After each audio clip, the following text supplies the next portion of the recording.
J'ai toujours su que ce jour arriverait, pas de la façon dont cela s'est produit, bien sûr, mais je savais qu'un jour, le masque tomberait. Mon nom est Henri Beaumont, j'ai 82 ans, et voici l'histoire de comment j'ai perdu mon fils bien avant qu'il ne me perde. Ce matin-là a commencé comme tous les autres, à la ferme. Je me suis réveillé avant le lever du soleil, comme je le fais depuis plus de 60 ans.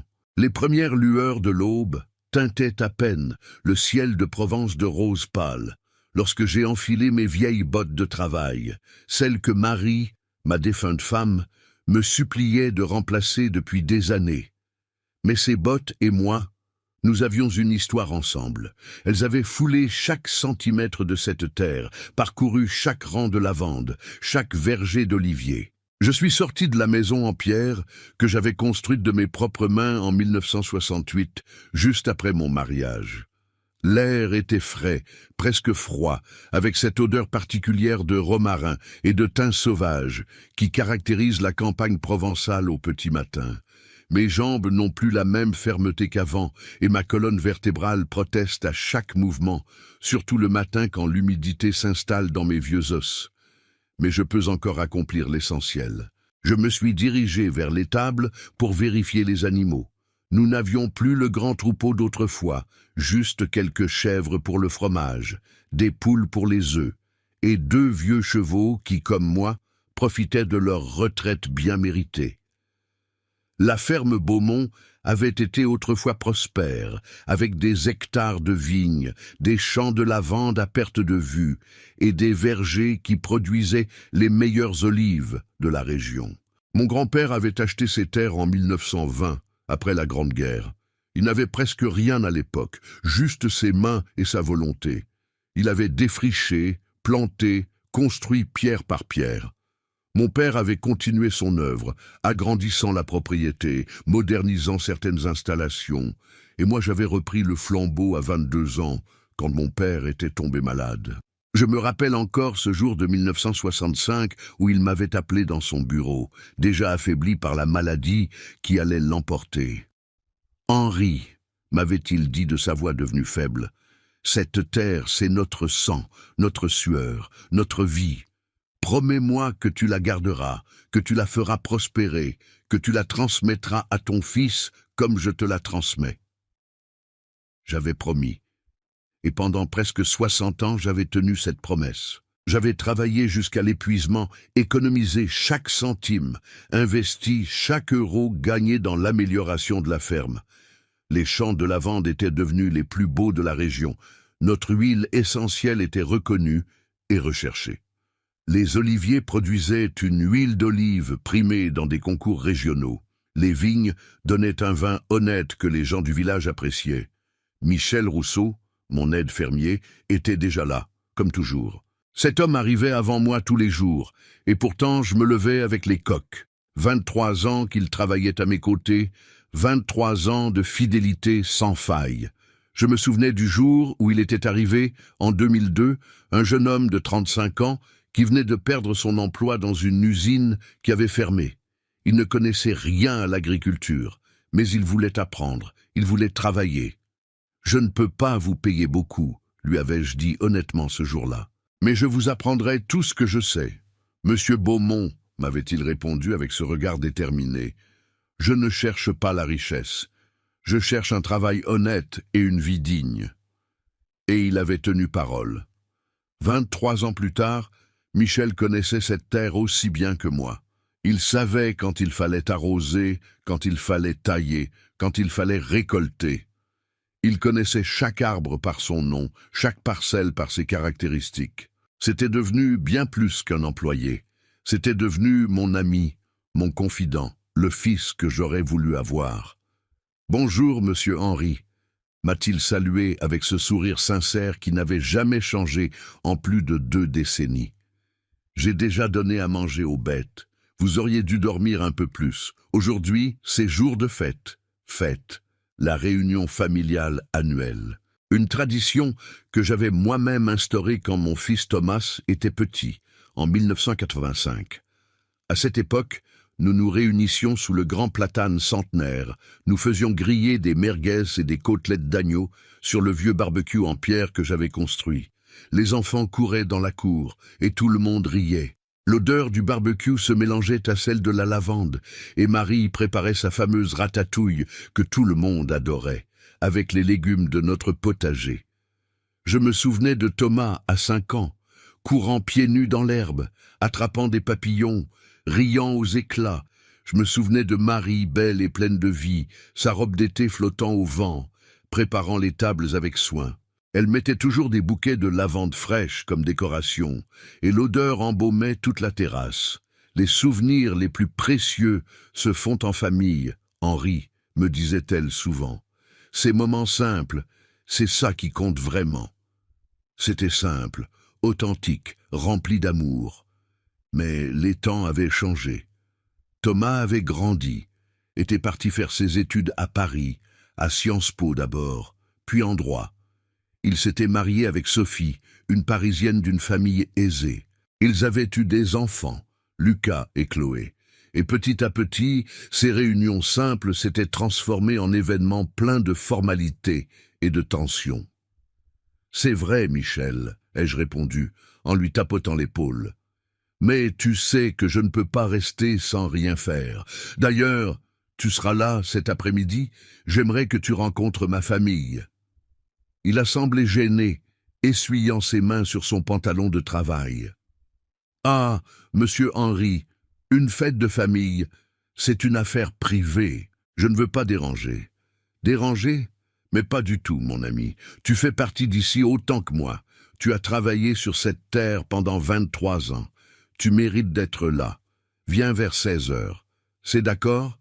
Michel a accepté, encore un peu hésitant, et je suis rentré à la maison pour me préparer. En marchant vers la maison, j'ai regardé autour de moi, comme je le faisais chaque matin. Les champs de lavande s'étendaient à ma gauche, d'un violet profond et magnifique.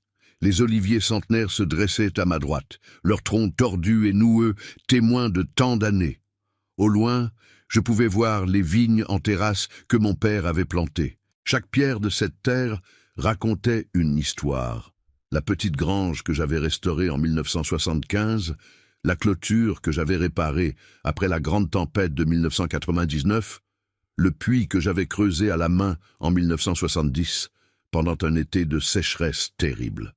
Tout ici portait la marque de ma vie, de mon travail, de mon amour pour cette terre. Ma maison, autrefois remplie de vie, résonnait maintenant de vide. Marie était partie il y a 7 ans, emportée par un cancer foudroyant qui ne lui avait laissé aucune chance. 6 mois entre le diagnostic et la fin. 6 mois pendant lesquels j'avais vu la femme de ma vie s'éteindre progressivement, perdre ses forces, perdre son sourire. « Prends soin de la ferme, Henri », m'avait-elle murmuré quelques jours avant la fin, sa main frêle dans la mienne. « Et prends soin de toi. Promets-moi que tu ne resteras pas seul, que tu accepteras l'aide des autres. » J'avais promis, mais la solitude s'était installée malgré tout. Les murs de pierre gardaient l'écho de nos conversations passées, de ses rires, de ses chansons pendant qu'elle cuisinait. Parfois, je jurais encore entendre sa voix m'appeler de la cuisine. « Henri, le déjeuner est prêt !» Mais quand je me retournais, il n'y avait que le silence. Thomas venait rarement après la mort de sa mère. Au début, il venait tous les mois, puis tous les 3 mois, puis 2 fois par an, et maintenant à peine 1 fois par an pour cette fameuse réunion familiale. Il avait toujours des excuses. Le travail, les engagements, les embouteillages de Paris, les obligations professionnelles. « Tu comprends, papa ?» disait-il au téléphone. « Je suis avocat associé maintenant. J'ai des responsabilités énormes. Les clients paient très cher pour mes services. Je ne peux pas simplement disparaître. » J'essayais de comprendre. J'essayais vraiment. Mais dans mon cœur, je savais que si on veut vraiment voir quelqu'un, on trouve toujours le temps. Marie venait d'une famille de 8 enfants à Lyon, et pourtant, elle trouvait toujours le temps de rendre visite à ses parents, à ses frères et sœurs. Même quand nous étions débordés à la ferme, même pendant les récoltes, elle disait « La famille, c'est sacré, Henri. Le travail peut attendre. » Je me suis douché, rasé de près comme Marie aimait, et j'ai enfilé ma plus belle chemise, celle qu'elle m'avait offerte pour nos 50 ans de mariage. C'était une chemise bleue en lin, élégante, mais simple.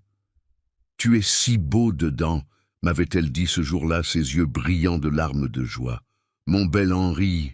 En me regardant dans le miroir, j'ai vu un vieil homme aux cheveux blancs, aux rides profondes creusées par des années de soleil provençal, aux mains calleuses et noueuses, aux ongles marqués par le travail de la terre. Mais mes yeux étaient encore vifs, encore pleins de cette détermination qui m'avait permis de transformer un terrain rocailleux en une ferme prospère. J'ai passé la matinée à préparer la maison. J'ai sorti les vieilles chaises en bois de la grange, celles que mon père avait fabriquées de ses mains dans les années 1950. Elles étaient lourdes, solides, indestructibles. Pas comme ces meubles modernes en plastique ou en contreplaqué qui cassent après 2 ans. J'ai installé les tables sous le platane, disposé les assiettes en faïence de moustier que Marie collectionnait depuis notre voyage de noces.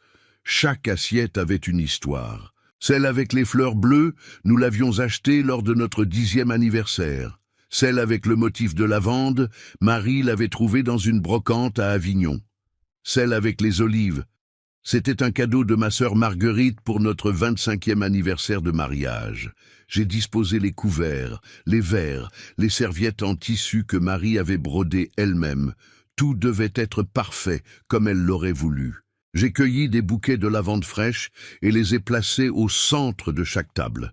J'ai sorti les bonnes bouteilles de vin, celles que je gardais pour les occasions spéciales. Vers midi, j'ai préparé le barbecue, nettoyant la grille, arrangeant le charbon de bois. J'ai sorti la viande que j'avais commandée chez le boucher du village, des côtelettes d'agneau de la région, des merguez artisanales, des saucisses de Toulouse. J'avais aussi préparé des légumes du potager pour faire des brochettes, tomates, courgettes, poivrons, aubergines. En travaillant, je pensais à toutes ces réunions passées, à tous ces moments de joie partagés sous ce platane. Je pensais à l'époque où Thomas était petit, où il m'aidait à installer les tables, où il était excité pendant des jours avant la fête. « Papa, est-ce que tante Marguerite va venir? Est-ce que cousin Pierre va apporter sa guitare? Est-ce que maman va faire son gâteau au chocolat? Où était passé cet enfant? Quand s'était-il transformé en cet homme distant que je reconnaissais à peine? » Les gens ont commencé à arriver vers 15 heures. Ma belle-fille, Sophie, est venue en avance avec les enfants dans leur Audi Q7 noir. Elle a toujours été polie avec moi, mais il y avait une froideur là, une distance que je n'avais jamais réussi à franchir. Elle venait d'un autre milieu, d'une famille parisienne aisée, où les bonnes manières comptaient plus que la chaleur humaine. Son père possédait une chaîne de magasins de luxe, sa mère organisait des galas de charité, son frère travaillait dans la finance internationale. Pour elle, cette ferme en Provence n'était qu'une curiosité pittoresque, un endroit charmant pour passer quelques heures avant de retourner à la vraie vie, la vie parisienne sophistiquée. Mes petits-enfants, Lucas et Chloé, m'ont embrassé rapidement sur les joues, un geste automatique, sans émotion réelle, puis sont partis s'asseoir à l'écart avec leur téléphone portable dernier cri. Lucas avait 14 ans maintenant, Chloé 12 ans. Ils me connaissaient à peine vraiment. J'étais juste le grand-père vieux qui habitait loin, dans cette campagne qu'ils trouvaient ennuyeuse, sans wifi rapide, sans cinéma, sans centres commerciaux. « Bonjour, Henri », m'a dit Sophie avec un sourire poli mais sans chaleur, descendant de la voiture dans une robe d'été qui coûtait probablement plus que ce que je dépensais en vêtements en 5 ans. « Vous avez bonne mine. »« Merci, Sophie.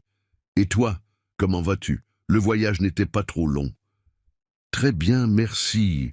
Le voyage n'était pas trop long, heureusement. 3 heures depuis Paris, ce n'est pas si terrible avec le GPS et l'autoroute. Bien sûr, Thomas devait rester pour un rendez-vous client important ce matin. Il arrivera plus tard. Toujours le travail, toujours les clients importants, toujours quelque chose de plus important que la famille. Les enfants ont grandi, ai-je dit, essayant de maintenir la conversation. Lucas doit être presque aussi grand que son père maintenant. Oui, il pousse comme une mauvaise herbe, a répondu Sophie avec un petit rire sans joie. Il mange tout ce qu'il trouve. Nos courses alimentaires coûtent une fortune.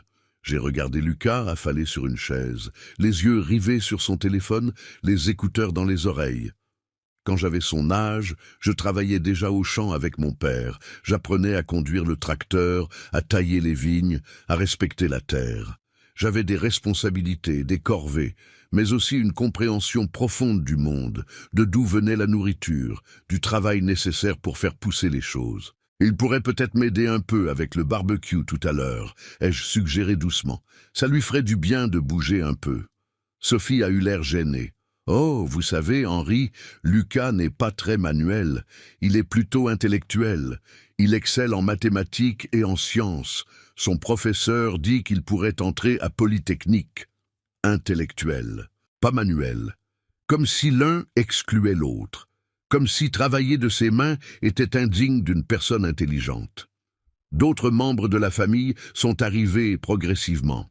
Ma sœur Marguerite avec son mari Robert, des gens simples et authentiques qui avaient tenu une boulangerie à Aix-en-Provence pendant 40 ans avant de prendre leur retraite. Quelques cousins éloignés, des gens que je voyais une fois par an lors de cette réunion. Ils apportaient des plats préparés dans des contenants jetables, des bouteilles de vin achetées au supermarché, des desserts de la pâtisserie industrielle. Plus personne ne cuisinait vraiment, plus personne ne mettait son cœur dans la préparation comme Marie le faisait. Elle passait des jours à préparer ses réunions, pétrissant la pâte pour les tartes, mijotant la ratatouille pendant des heures, préparant ses terrines maison. Les gens ne prennent plus le temps, m'avait dit Marguerite l'année dernière. Tout doit être rapide, pratique, facile. Plus personne ne sait vraiment cuisiner. Thomas est arrivé en dernier, vers 16h30, conduisant cette Mercedes noire qui coûtait plus que ce que j'avais gagné en 10 ans de travail acharné. Le bruit du moteur puissant a résonné dans la cour, faisant sursauter les poules. Il est descendu avec un large sourire, portant un pantalon en lin beige et une chemise blanche impeccable, des lunettes de soleil de marque sur le nez, une montre Rolex au poignet. « Salut tout le monde !» a-t-il lancé d'une voix forte, saluant tout le monde, faisant des plaisanteries, tapant dans le dos des cousins. Mais quand il m'a regardé, le sourire a diminué un peu, comme s'il devait faire un effort pour le maintenir. « Salut papa, ça va ?»« Oui mon fils. Je suis content que tu sois venu. » « Bien sûr que je suis venu. C'est la tradition, n'est-ce pas ?» Il m'a embrassé rapidement sur les joues. Un geste mécanique, sans chaleur. Je pouvais sentir son eau de Cologne coûteuse, voir ses ongles parfaitement manucurés, ses cheveux coiffés avec soin. Mon fils était devenu un étranger élégant et distant. Tradition. Le mot sonnait creux dans sa bouche, comme s'il récitait un texte appris. Je voyais bien qu'il regardait déjà sa montre, calculant mentalement combien de temps il devrait rester avant de pouvoir s'échapper, retourner à sa vie parisienne sophistiquée. « Comment va le cabinet ?» ai-je demandé, essayant de montrer de l'intérêt pour sa vie. « Oh, très bien, nous venons de remporter un gros contrat avec un groupe multinational. Ça va nous occuper pendant au moins 2 ans. Les honoraires sont considérables. Toujours l'argent. Toujours les contrats, les clients, les honoraires considérables. Et les enfants? L'école se passe bien? Excellemment. Lucas est premier de sa classe en maths. Chloé a commencé le violon, son professeur dit qu'elle a un réel talent. Bien sûr, les cours privés coûtent une fortune, mais c'est un investissement dans leur avenir. Investissement. Même ses enfants étaient devenus des investissements, mais le grand événement de l'après-midi était autre chose. Le beau-père de Thomas, le père de Sophie, venait pour la première fois. Monsieur Philippe Marchand était un homme prospère, propriétaire de plusieurs entreprises, toujours élégamment vêtu, toujours parlant affaires et investissements. Il possédait une chaîne de magasins de luxe à Paris, voyageait régulièrement à l'étranger pour des conférences internationales, fréquentait les cercles les plus influents de la capitale. Quand il est arrivé, vers 17h dans sa Bentley Continental grise métallisée, Thomas a pratiquement couru pour l'accueillir, comme si une autorité, un président, un roi, visitait notre humble ferme. Son attitude m'a frappé en plein cœur. Cette déférence exagérée, cette servilité que je ne lui connaissais pas, que je ne lui avais jamais vue même face aux personnes les plus importantes. « Beau-père, quel honneur de vous avoir ici !» s'est exclamé Thomas, avec un enthousiasme débordant que je ne lui voyais plus depuis des années, depuis qu'il était enfant peut-être. « Laissez-moi vous montrer la propriété. Venez, vous allez adorer. » Je suis resté là, debout près du barbecue, regardant mon fils guider son beau-père à travers la cour, comme s'il était le propriétaire des lieux, le maître de ces terres, pointant les arbres que j'avais plantés de mes mains, les clôtures que j'avais construites pierre par pierre, les rénovations que j'avais faites en économisant sou par sou pendant des années.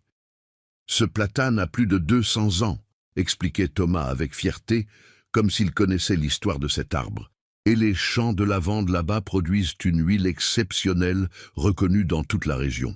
Mais il ne savait pas que ce platane avait failli mourir il y a 5 ans, attaqué par un champignon. Il ne savait pas que j'avais passé des nuits blanches à le soigner, à traiter ses racines malades avec des produits naturels, à prier presque pour qu'il survive parce que cet arbre était planté là, depuis avant la naissance de mon grand-père. Il ne savait pas que les champs de lavande nécessitaient des heures de travail quotidien pendant la saison, que chaque plant devait être taillé à la main chaque printemps, que la récolte se faisait encore de manière traditionnelle, parce que je refusais les grandes machines industrielles qui abîmaient les plants.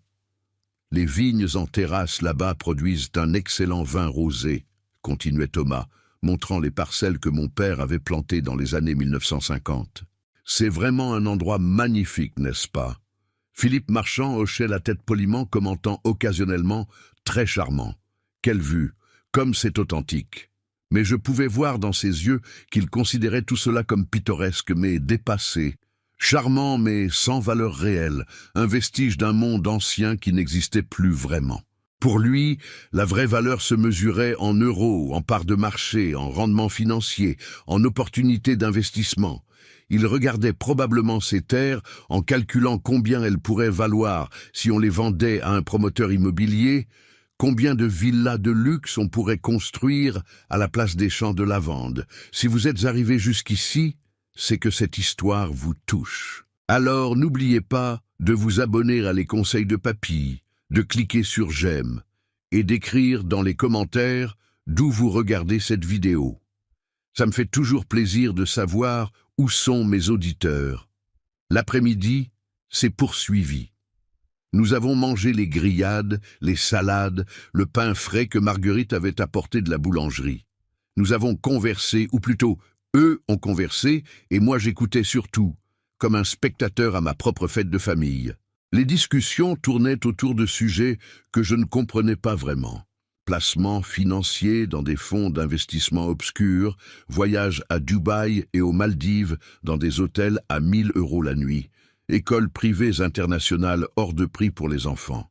Il y avait des références à des restaurants étoilés au Michelin où un simple repas coûtait plus que ce qu'une famille normale dépensait en nourriture pendant un mois, à des ventes aux enchères d'art contemporain où on achetait des toiles pour des centaines de milliers d'euros, à des séjours au ski dans des stations suisses exclusives comme Courchevel ou Verbier.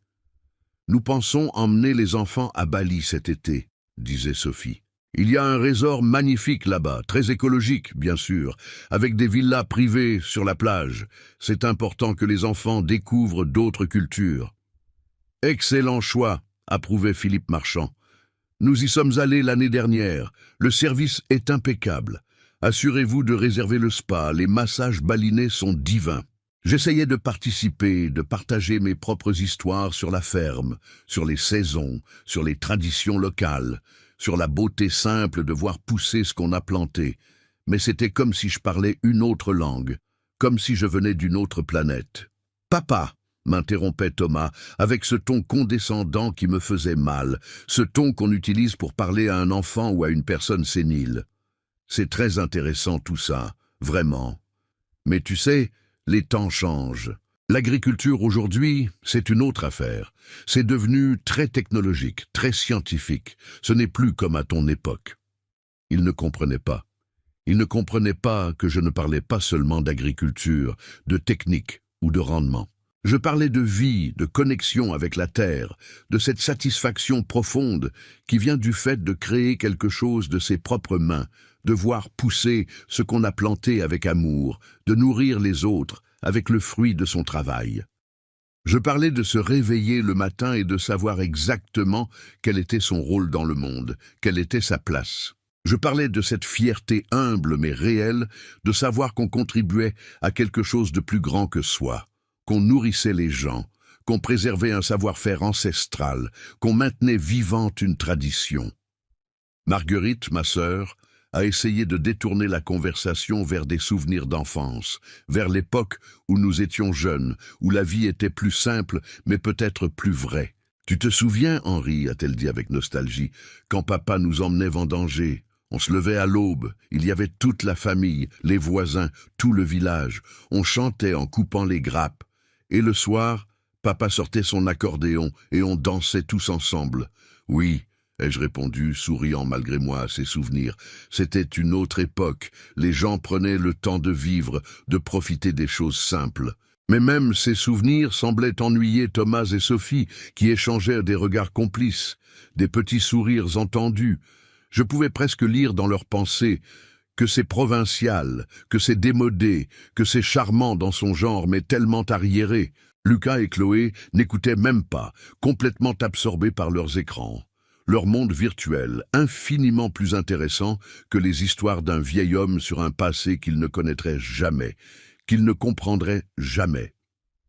Les heures ont passé. Le soleil a commencé à décliner, teintant le ciel de ces couleurs oranges et pourpres magnifiques qui font la beauté des couchers de soleil en Provence. La lumière dorée de fin d'après-midi baignait les champs de lavande, créant un spectacle d'une beauté à couper le souffle. Mais personne ne regardait vraiment, personne ne prenait le temps d'apprécier. Quand le soleil a commencé à descendre vraiment vers l'horizon, vers 19 heures, est venu le moment de l'échange de cadeaux. Une autre de nos traditions, une tradition que j'avais instaurée il y a 30 ans, mais qui avait aussi changé de nature avec le temps, comme tout le reste. Avant, quand Thomas était petit, c'était des choses simples, faites main avec amour et patience. Marie tricotait des écharpes douces et chaudes, je sculptais de petits objets en bois d'olivier, des cuillères, des saladiers, des figurines. Les enfants dessinaient des cartes colorées, écrivaient des poèmes maladroits mais touchants. C'était l'intention qui comptait, le temps passé, l'amour mis dans chaque geste. Maintenant, c'était des boîtes emballées dans du papier coûteux, avec des rubans parfaits, des cadeaux achetés dans des boutiques de luxe sans âme ni pensée réelle. Des parfums chers, des gadgets électroniques, des accessoires de mode, des choses qu'on offrait parce qu'il fallait offrir quelque chose, pas parce qu'on avait pensé à la personne, à ce qui lui ferait vraiment plaisir.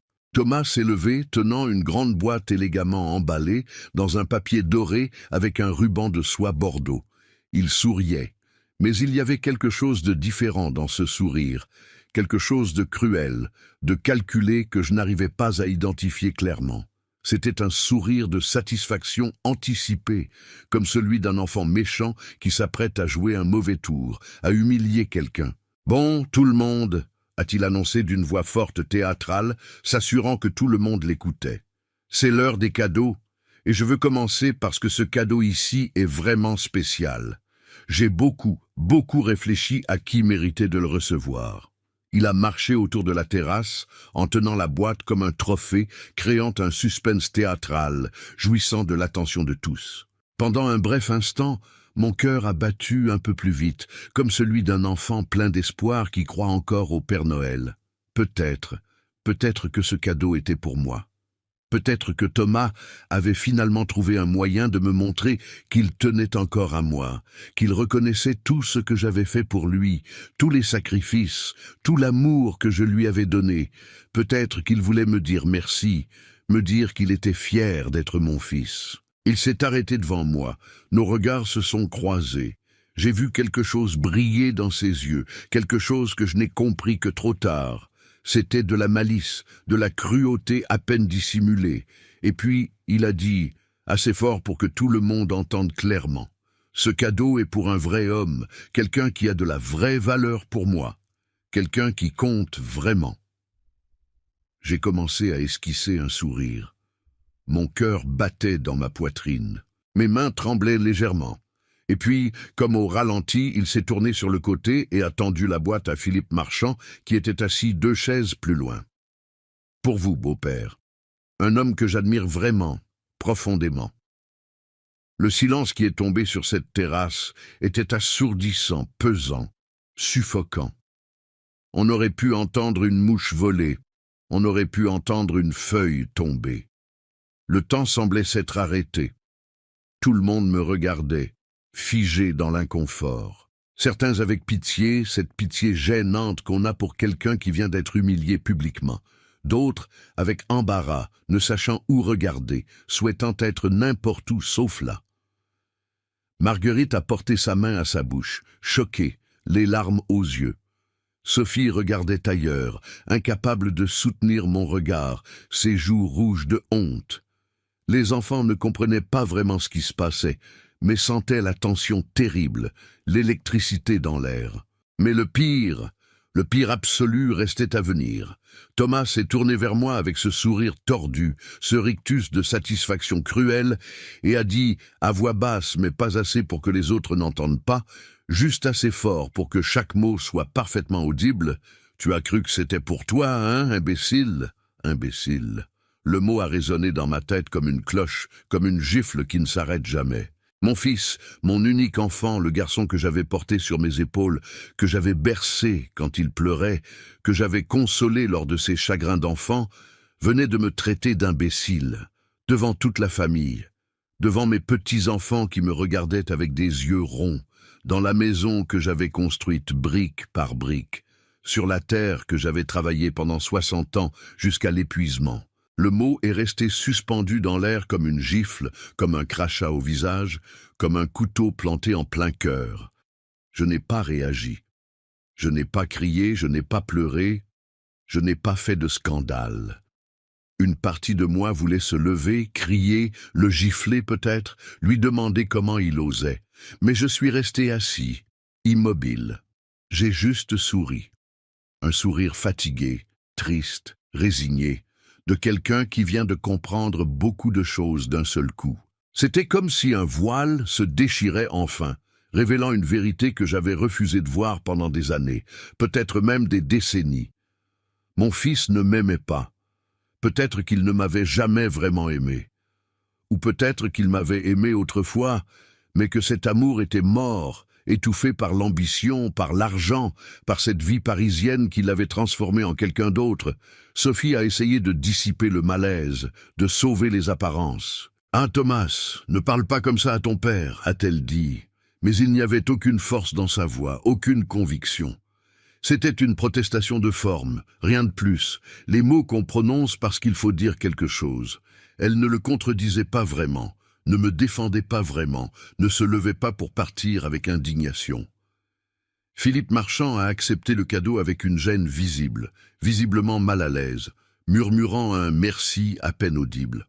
Il a ouvert la boîte rapidement, découvrant une montre de luxe qui devait coûter au moins 10 000 €. « C'est trop, Thomas, a-t-il murmuré. « Mais non, beau-père, a répondu Thomas avec chaleur. Vous le méritez.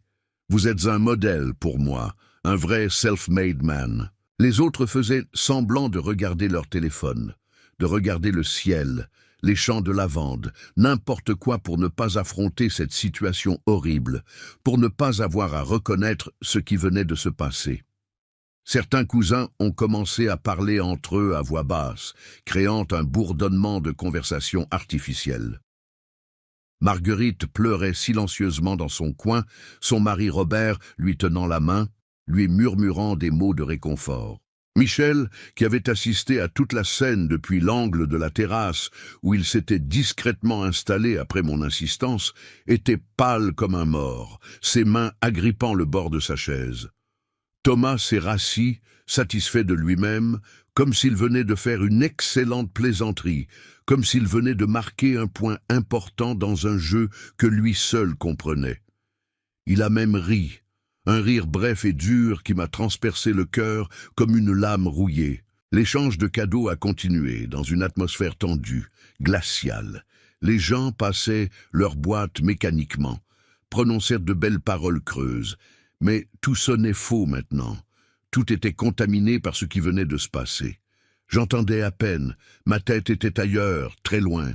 Je repassais des années et des années de vie, comme un film en accéléré. Thomas bébé dans mes bras, Thomas faisant ses premiers pas, Thomas perdant sa première dent, Thomas partant pour sa première journée d'école, Thomas recevant son diplôme du lycée, Thomas m'annonçant qu'il partait étudier à Paris, Thomas me présentant Sophie, Thomas se mariant. À quel moment exactement avais-je perdu mon fils? À quel moment l'enfant aimant et attentionné qu'il avait été s'était-il transformé en cet homme froid et cruel, capable de m'humilier ainsi? Je me souvenais de Thomas à 5 ans, courant vers moi quand je rentrais des champs en fin d'après-midi, ses petits bras s'accrochant à mes jambes, sales de terre, son petit visage levé vers moi, avec une adoration pure. « Papa, papa, tu m'as manqué. Qu'est-ce que tu as fait aujourd'hui? Tu m'apprends ?» Je me souvenais de lui à 10 ans, m'aidant à réparer la vieille clôture du Prénord, si fier quand je lui disais qu'il faisait du bon travail, qu'il était fort, qu'il apprenait vite. Un jour, papa, j'aurai une ferme comme la tienne, et ce sera la plus belle de toute la Provence. Je me souvenais de lui à 15 ans, assis avec moi sous ce même platane un soir d'été, me confiant ses rêves, ses espoirs, ses peurs d'adolescent. « Tu crois que je suis assez intelligent pour réussir, papa? Tu crois que je peux devenir quelqu'un d'important ?»« Tu es déjà quelqu'un d'important, mon fils, lui avais-je répondu. Tu es mon fils. Et je suis fier de toi, quoi que tu fasses dans la vie. » Où était passé cet enfant? Quand s'était-il éteint pour être remplacé par cet étranger en costume sur mesure qui me regardait avec mépris? Puis est venu mon tour. Je me suis levé lentement, très lentement, mes articulations craquant bruyamment dans le silence. Mes genoux protestaient, mon dos me faisait mal. Je n'avais pas de boîte joliment emballée, pas de ruban de soie. J'avais seulement une enveloppe jaune un peu usée dans mes mains qui tremblait légèrement, et une décision à laquelle je pensais depuis des mois, peut-être même des années, sans oser vraiment me l'avouer. « Bon », ai-je commencé, et ma voix est sortie plus ferme que je ne l'espérais, plus claire, plus forte. Moi aussi, j'ai apporté un cadeau, un grand cadeau, peut-être le plus grand que je puisse offrir, le plus important de toute ma vie. Thomas m'a regardé de côté avec cette expression d'ennui poli, de condescendance amusée. Il pensait probablement que j'allais offrir un vieil objet sans valeur monétaire, un souvenir sentimental qui n'intéresserait personne, peut-être la vieille montre de mon père ou un bout de terre symbolique. « Cette ferme », ai-je continué en ouvrant l'enveloppe lentement et en montrant les documents officiels, les papiers du notaire. J'ai travaillé toute ma vie pour la construire, pour la faire prospérer. Chaque arbre que vous voyez, je l'ai planté de mes mains. Chaque clôture, je l'ai construite pierre par pierre. Chaque centimètre de terre porte ma sueur, mon sang, mes larmes, mes joies aussi. 60 ans de ma vie sont dans cette terre. Le silence est revenu, mais c'était différent maintenant. Ce n'était plus le silence gêné de tout à l'heure, c'était de l'attente, de l'anticipation pure. Tous les regards étaient fixés sur moi. Les conversations s'étaient arrêtées net. Thomas s'est agité sur sa chaise, se redressant, essayant de dissimuler son intérêt soudain, mais n'y parvenant pas vraiment. Je pouvais presque voir les calculs se faire dans sa tête d'avocat, les rouages tourner.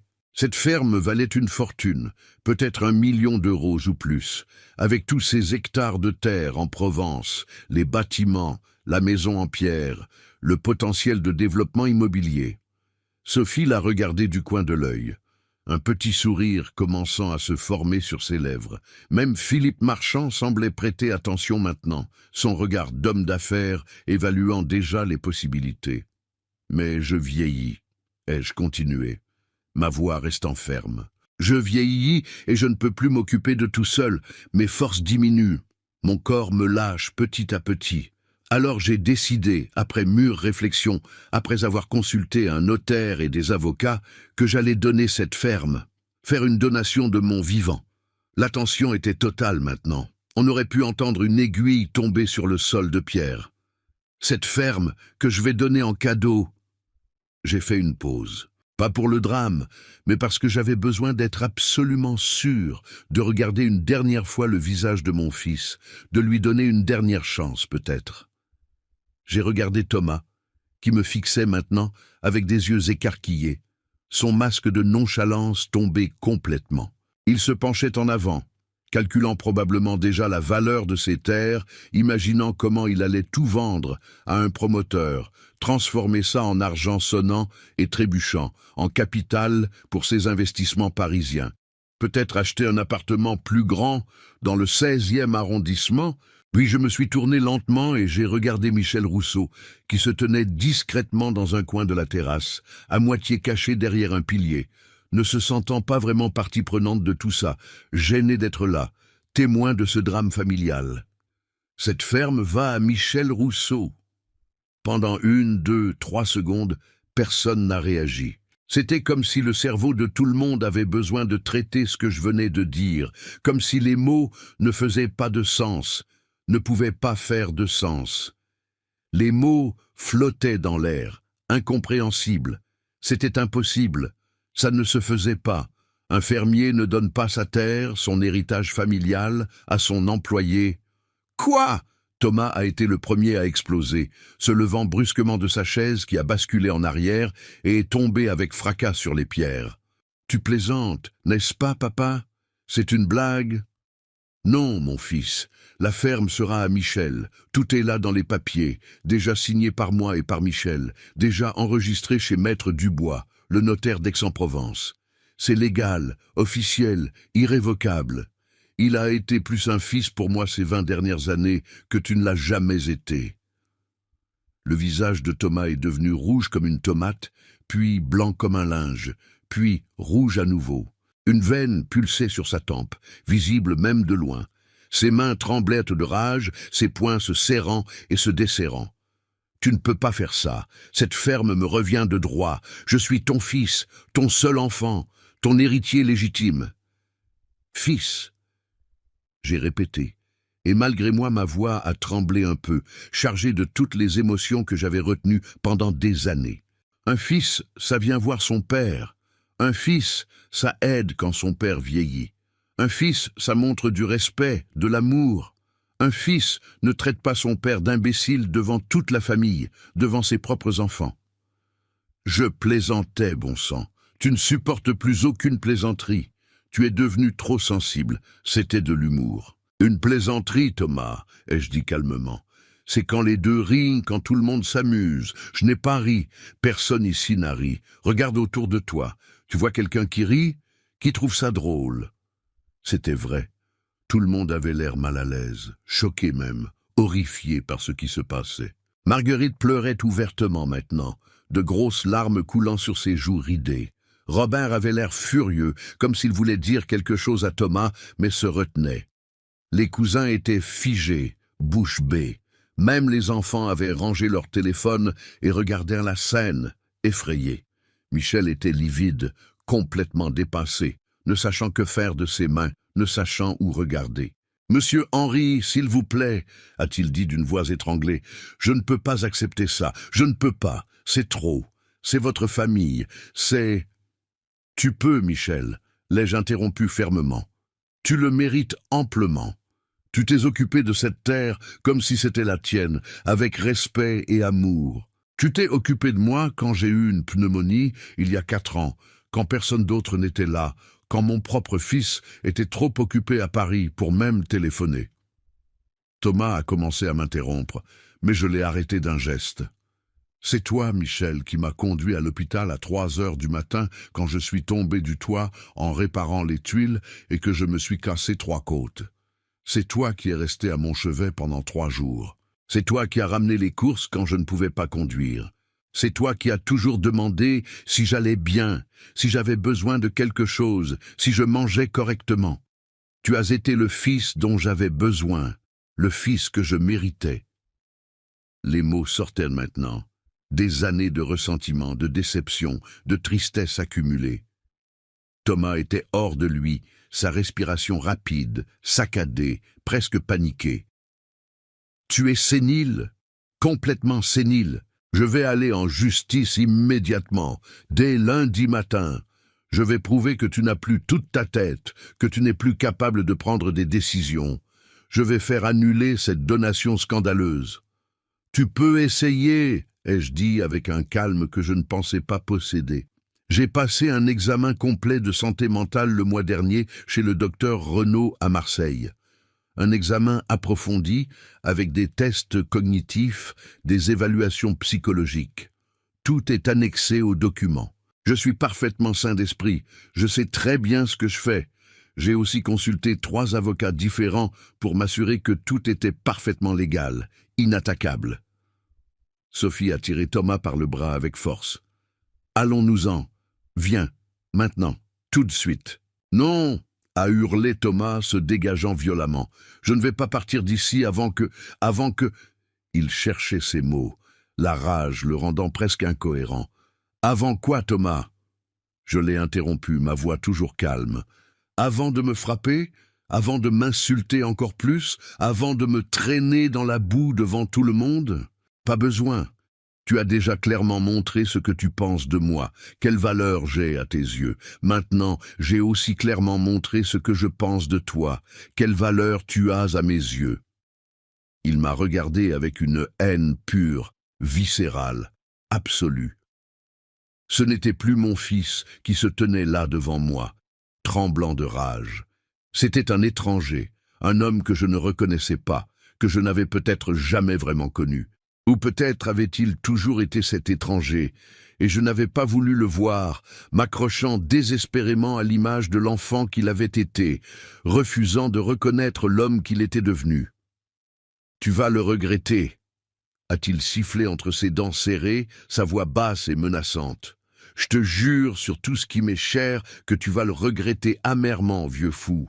Tu vas mourir seul, abandonné, et personne ne pleurera pour toi. » Ces mots auraient dû me blesser. Ils auraient dû me briser le cœur.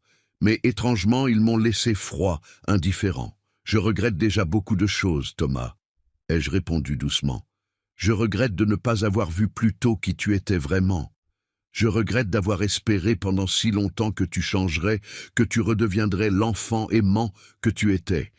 Mais ça, cette décision, c'est la seule chose juste que j'ai faite depuis très longtemps.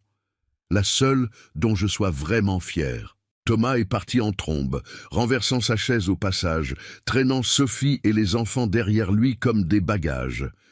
Lucas et Chloé me regardaient avec des yeux immenses, ronds de stupeur, ne comprenant pas vraiment ce qui se passait, mais sentant que quelque chose de grave, d'irréversible, de définitif venait de se produire, que leur monde familial venait de se fissurer irrémédiablement. Ils ne m'ont même pas dit au revoir. Pas un mot, pas un geste. Ils ont juste suivi leurs parents en courant. Le bruit de la Mercedes démarrant en trombe, les pneus crissant sur le gravier, partant à toute vitesse, a résonné dans toute la propriété comme un cri de rage, faisant s'envoler les oiseaux des arbres dans un battement d'ailes paniqué. Philippe Marchand est parti très rapidement après, visiblement très mal à l'aise, marmonnant des excuses embarrassées et incompréhensibles, évitant soigneusement mon regard. Il avait l'air profondément perturbé, comme quelqu'un qui se retrouve malgré lui au milieu d'un drame familial explosif qu'il ne peut pas gérer, qu'il ne veut pas gérer. Les autres parents sont partis progressivement au cours de l'heure suivante, tous trop gênés pour rester plus longtemps. Certains m'ont serré la main en partant, d'autres ont juste fait un signe de tête. Personne ne savait vraiment quoi dire. Marguerite est restée un peu plus longtemps. Elle m'a embrassé longuement avant de partir, de grosses larmes coulant encore sur ses joues ridées, mouillant ma chemise. « Tu as bien fait, Henri », m'a-t-elle murmuré à l'oreille, sa voix tremblante d'émotion. « Tu as très bien fait. Marie aurait été fière de toi, elle aurait applaudi. Elle me l'avait dit, tu sais, quelques semaines avant de mourir. Elle m'avait dit qu'elle s'inquiétait pour toi, que Thomas t'abandonnait, que tu méritais mieux. Ces mots m'ont touché plus qu'elle ne pouvait l'imaginer, plus que je ne pouvais l'exprimer. Quand tout le monde est finalement parti, Alors que la nuit commençait vraiment à tomber, nous sommes restés seuls, Michel et moi, sur la terrasse silencieuse. Le soleil s'était complètement couché maintenant, laissant place à un ciel étoilé magnifique, peignant le ciel de couleurs violettes et indigo magnifiques que ni l'un ni l'autre ne regardaient vraiment.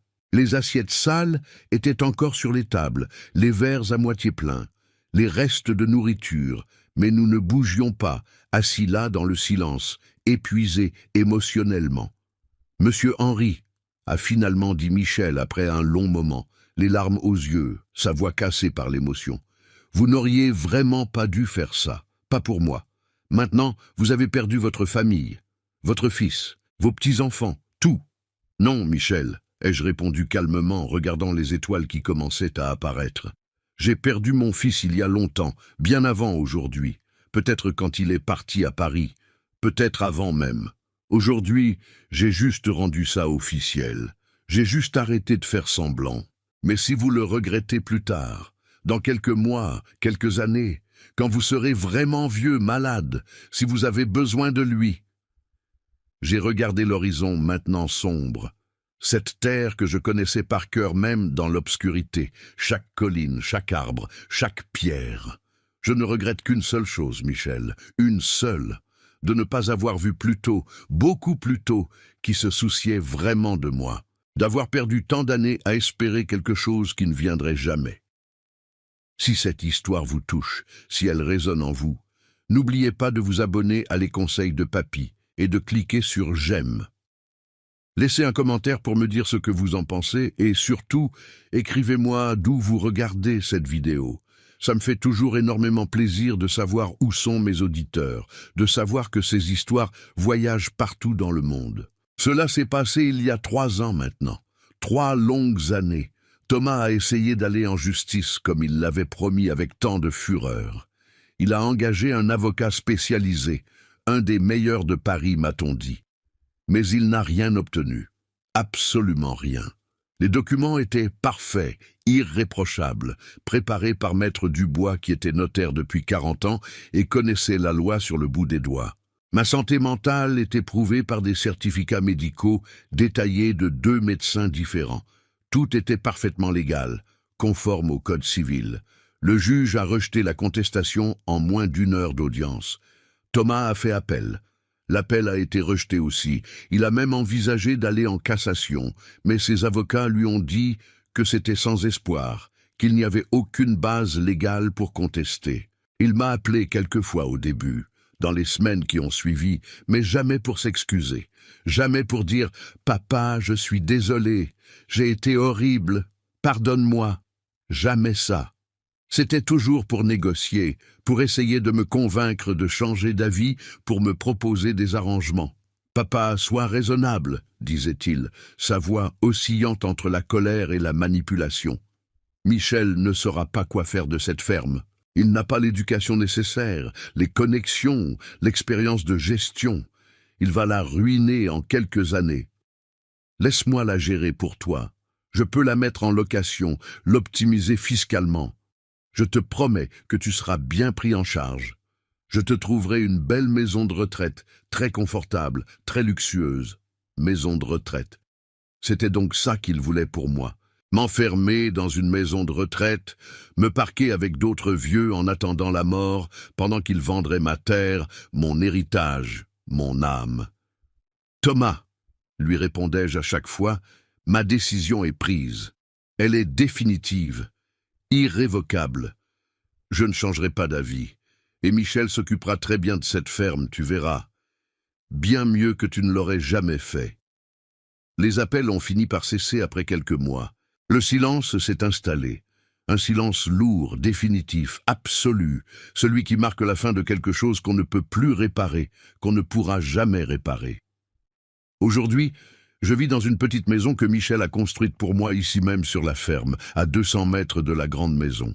C'est une jolie maison en pierre provençale, construite dans le style traditionnel, avec une chambre spacieuse, un salon confortable, une cuisine bien équipée, tout ce dont j'ai besoin.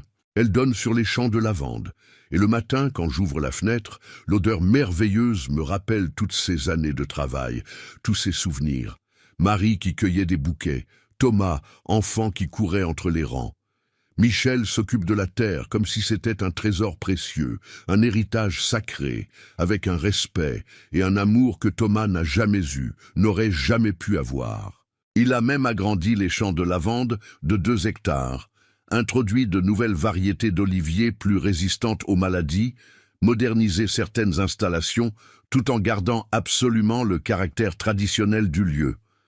La ferme prospère à nouveau comme elle ne l'avait pas fait depuis des années, pas comme une grande exploitation industrielle sans âme, mais comme une ferme familiale authentique qui produit de la qualité, qui respecte la terre, qui perpétue les traditions. Il met toujours religieusement de côté une bonne partie des bénéfices pour moi, même si je lui dis que ce n'est vraiment pas nécessaire, que la terre est à lui maintenant. « C'est votre terre, monsieur Henri », insiste-t-il à chaque fois. « Sans vous, sans votre travail de toute une vie, rien de tout ça n'existerait. Je ne suis que le gardien de votre héritage. » Nous déjeunons ensemble tous les jours, à midi pile. Sa femme, Claudette, cuisine merveilleusement bien, avec ce talent naturel qui ne s'apprend pas. Elle fait une daube provençale qui rivalise avec celle de Marie, des tians de légumes succulents, des desserts traditionnels comme la tarte tropézienne.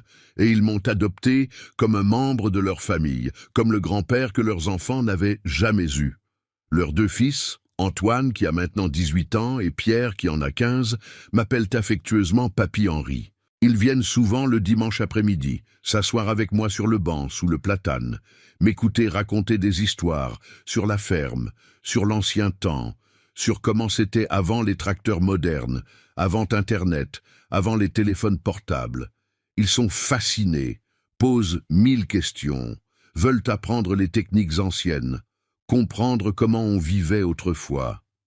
Antoine veut reprendre la ferme plus tard, continuer le travail de son père. Pierre veut devenir vétérinaire pour soigner les animaux de la région. Ils ont des rêves, de l'ambition, mais aussi du respect, de l'humilité. C'est une relation que je n'ai jamais eue avec mes propres petits-enfants. Une vraie relation de transmission, d'échange, d'amour. Michel me raconte sa vie, ses projets pour améliorer encore la ferme, ses rêves pour l'avenir. Il parle de faire certifier la production en agriculture biologique, de créer une boutique à la ferme, pour vendre directement les produits, de développer l'agrotourisme avec des chambres d'hôtes. Et je l'écoute avec bonheur, avec fierté, heureux de voir ce lieu entre les mains de quelqu'un qui l'aime vraiment, qui comprend sa valeur profonde au-delà de l'argent, au-delà du prix au mètre carré. Thomas n'est jamais revenu. Pas une seule fois en 3 ans. Il n'a plus jamais appelé après que les appels de négociation ont cessé. C'est comme si j'étais mort pour lui, comme si je n'existais plus. Parfois, pas souvent, mais parfois, je vois des photos de lui sur Facebook qu'une cousine éloignée me montre quand elle vient me rendre visite. Il a l'air heureux sur ces photos, prospère, toujours en voyage, toujours souriant de ce sourire parfait pour Instagram. Des photos de restaurants gastronomiques, de plages paradisiaques, de voitures de luxe, de montres hors de prix, d'hôtels 5 étoiles. Lucas et Chloé ont grandi. Ils sont adolescents maintenant, presque adultes. Lucas doit avoir 17 ans, Chloé 15 ans. Ils ne savent probablement pas qui je suis vraiment. Je suis juste devenu une histoire qu'on raconte peut-être lors des réunions de famille. Le grand-père fou, sénile, ingrat qui a donné la ferme au fermier au lieu de la laisser à son propre fils. L'histoire du vieil homme stupide qui a trahi sa famille. Je ne vais pas mentir et dire que ça ne fait pas mal. Ça fait mal, profondément, viscéralement. Toutes les nuits avant de dormir, quand je suis seul dans le silence de ma petite maison, je pense au petit garçon qu'il était, à cet enfant aux cheveux bouclés qui courait dans les champs, qui m'appelait en riant pour aller pêcher des écrevisses dans la rivière, qui disait avec ses yeux brillants qu'il voulait être exactement comme moi quand il serait grand.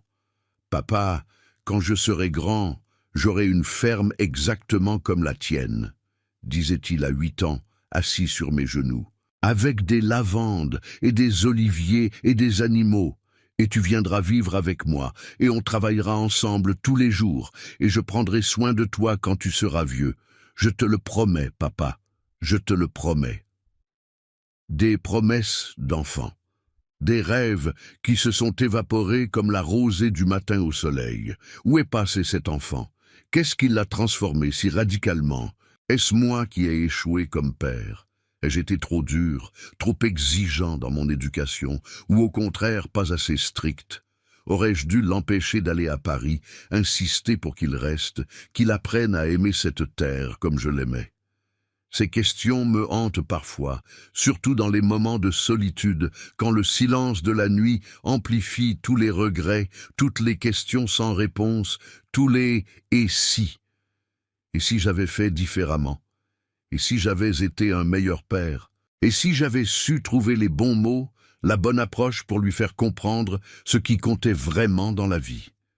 Mais alors, dans ces moments de doute, je me souviens de cet après-midi, de la façon dont il m'a regardé avec ce mépris froid, du mot qu'il a utilisé pour m'humilier, imbécile. Je me souviens de son absence totale de remords, de sa cruauté calculée, de son refus catégorique de s'excuser même après coup. Et je comprends que ce n'était probablement pas mon erreur, pas vraiment. Peut-être que certaines personnes changent simplement avec le temps, se perdent en chemin, s'éloignent de leurs racines, et il n'y a rien qu'on puisse vraiment faire pour les retenir. L'argent change les gens, le succès change les gens, le pouvoir change les gens. Paris avait changé Thomas. Ou peut-être que Paris avait simplement révélé qui il était vraiment au fond, ce qui était toujours là mais caché, et que je refusais de voir parce que c'était mon fils, mon unique enfant, mon héritier. Ce que je sais avec certitude maintenant, c'est que je ne regrette pas ma décision, pas une seconde. Michel méritait cette ferme plus que quiconque. Il méritait d'avoir un morceau de terre à lui, un endroit où construire son avenir après avoir passé sa vie entière à s'occuper honorablement et fidèlement de celle des autres. Il méritait la sécurité financière, la dignité d'être propriétaire, la reconnaissance de son travail et de sa loyauté sans faille pendant 23 ans. Et moi, je méritais de passer mes dernières années aux côtés de quelqu'un qui se souciait vraiment de moi. Quelqu'un qui me demandait comment j'allais, non pas par politesse vide, mais par véritable intérêt. Quelqu'un qui prenait le temps de s'asseoir avec moi, de boire un café, de parler de tout et de rien, de rire ensemble. Parfois, souvent même, la famille qu'on choisit est plus vraie, plus authentique que celle qu'on a par le sang. Et il n'y a absolument rien de mal à ça, rien de honteux. Le sang ne fait pas tout. L'amour, le respect, la présence, la loyauté, la compassion, voilà ce qui fait une vraie famille, une vraie relation. Le respect se gagne jour après jour par nos actions. L'amour se cultive par notre présence et notre attention. Et la dignité n'a pas de prix, ne peut pas s'acheter avec de l'argent. Ce sont des leçons que la vie m'a apprises, parfois doucement, parfois douloureusement. Mon nom est Henri Beaumont. J'ai 82 ans, et c'est l'histoire de comment j'ai perdu un fils, mais gagné quelque chose de bien plus précieux, d'infiniment plus important, la paix. La paix de savoir que j'ai fait ce qui était juste, ce qui était nécessaire, même quand c'était terriblement difficile. La paix d'être entouré par ceux qui comptent vraiment, qui m'apprécient pour qui je suis. La paix de ne plus avoir à faire semblant que tout va bien quand ça ne va pas. La paix de vivre selon mes propres valeurs, mes propres principes, sans me trahir pour plaire aux autres. Et si je pouvais revenir en arrière, si j'avais une machine à remonter le temps, je referais tout exactement pareil. Chaque décision, chaque mot, chaque action, sans hésitation, sans regret. Parce que maintenant, à 82 ans, assis sur le porche de ma petite maison en pierre, regardant le soleil se coucher magnifiquement sur les champs de lavande qui ondulent doucement dans la brise du soir, écoutant le rire joyeux des enfants de Michel qui jouent au football dans la cour, sentant l'odeur délicieuse du gratin dauphinois que Claudette prépare pour le dîner, je suis enfin en paix. Et la paix, croyez-moi, croyez-en ma longue expérience de vie, ça n'a pas de prix. C'est le cadeau le plus précieux qu'on puisse se faire à soi-même. C'est ce qui permet de fermer les yeux le soir, sans regret, sans amertume. C'est ce qui donne un sens à tout le reste. Merci du fond du cœur de m'avoir écouté jusqu'au bout. Si cette histoire vous a touché, si elle a résonné en vous d'une manière ou d'une autre, n'oubliez pas de vous abonner à Les Conseils de Papy et de partager cette vidéo avec vos proches, avec les gens qui pourraient avoir besoin de l'entendre. Laissez un commentaire pour me dire ce que vous en pensez, comment cette histoire vous a fait réfléchir et surtout, écrivez-moi d'où vous nous regardez. Je lis tous les commentaires et ça me remplit le cœur de joie de voir que ces histoires touchent des gens partout dans le monde, dans tant de pays différents. À très bientôt pour une nouvelle histoire. Prenez soin de vous, prenez soin de ceux qui vous aiment vraiment. Et n'oubliez jamais, la vraie richesse n'est pas dans ce qu'on possède, mais dans ce qu'on partage.